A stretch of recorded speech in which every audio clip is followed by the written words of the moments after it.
Pictotask, c'est le nom d'une nouvelle application pour aider les enfants autistes, conçue par un informaticien auviennois pour son fils Zachary. Vous allez le voir, cette innovation est une aide cruciale au quotidien pour ces enfants. Emmanuel Brault, Cécile Claveau, Stéphane Bell. Serpent.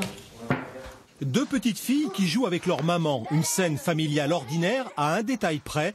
Les enfants sont autistes et Mylène utilise l'application Pictotask depuis plus d'1 an pour les tâches de la vie quotidienne. On t'entend.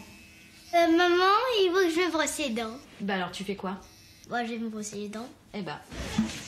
Plus besoin de regarder les tutos affichés un peu partout dans la maison. Une vibration sur une montre connectée et le tour est joué. Quand ma montre vibre, je dois faire ce que la montre me dit. Alors ça peut être quoi par exemple? Par exemple, je dois aller aux toilettes, j'y vais. Et si je me brosse les dents, je me brosse les dents.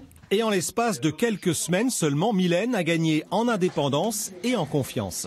Au lieu de bombarder les enfants de planning, ils ont tout sur une montre et c'est quand même, ça leur facilite la vie et ça évite aussi quand il y a les copains et les copines qui viennent à la maison, ils voient des pictos partout en se demandant ce qui se passe.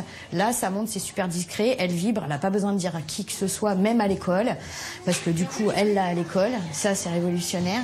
Et cette petite révolution, c'est Cyril Rossignol qui l'a inventé. Cet informaticien à Limoges a eu l'idée de créer une application pour son fils Zachary qui souffre également d'autisme et qui n'avait pas le réflexe d'aller aux toilettes à l'école. Sur un smartphone, une tablette ou une montre connectée, des alertes sont donc lancées, l'enfant les regarde et effectue la tâche qui lui est demandée. L'application Pictotask est comme une coquille vide dans laquelle on peut programmer toutes sortes d'alertes afin de s'adapter aux besoins spécifiques de chacun. Ce qu'on voulait surtout, c'est que ça soit accessible tout le temps, partout et n'importe quand. Ça marche énormément par pictogramme. Pictogramme et par son pour aussi l'apprentissage pour les non-verbaux. Donc si on arrive à travailler les deux ensemble, on arrive à avoir un outil qui est capable d'aider au quotidien. Un outil qui a bien sûr ses limites, qui ne réglera pas tous les problèmes liés à l'autisme bien sûr, mais cette application apporte de nombreuses solutions et améliorations, validées d'ailleurs par le spécialiste qui suit Zachary depuis de nombreuses années. Pour avoir une liste dans laquelle il y aurait eu écrit « aller aux toilettes », eh bien, il fallait que Zachary se dirige vers cette liste. Là, il n'a pas besoin. L'emploi du temps s'impose à lui. Donc ça, c'est vraiment quelque chose de très important et je pense qu'il connaîtra des développements supplémentaires. C'est pas possible qu'il n'y ait pas plus de développement.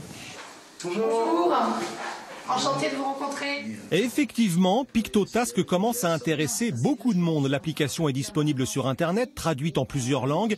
Et Cyril Rossignol envisage des partenariats, comme par exemple avec l'association AFG Autisme qui gère de nombreuses structures en France. Souvent, la PCH, la prestation compensation handicap, est utilisée pour une aide humaine. Or, nous aurions ces outils, nous pourrions avoir moins d'aide humaine, plus d'autonomisation, donc plus de gratification aussi pour les personnes qui se sentent, je dirais, pour le coup, très compétentes. Alors que la plupart du temps, elles se sentent déficitaires par l'intervention de l'aide humaine. Pictotask a été inventé pour aider les personnes autistes, mais son champ d'application pourrait devenir beaucoup plus large, s'étendre à d'autres pathologies comme par exemple les traumatismes crâniens ou encore la maladie d'Alzheimer.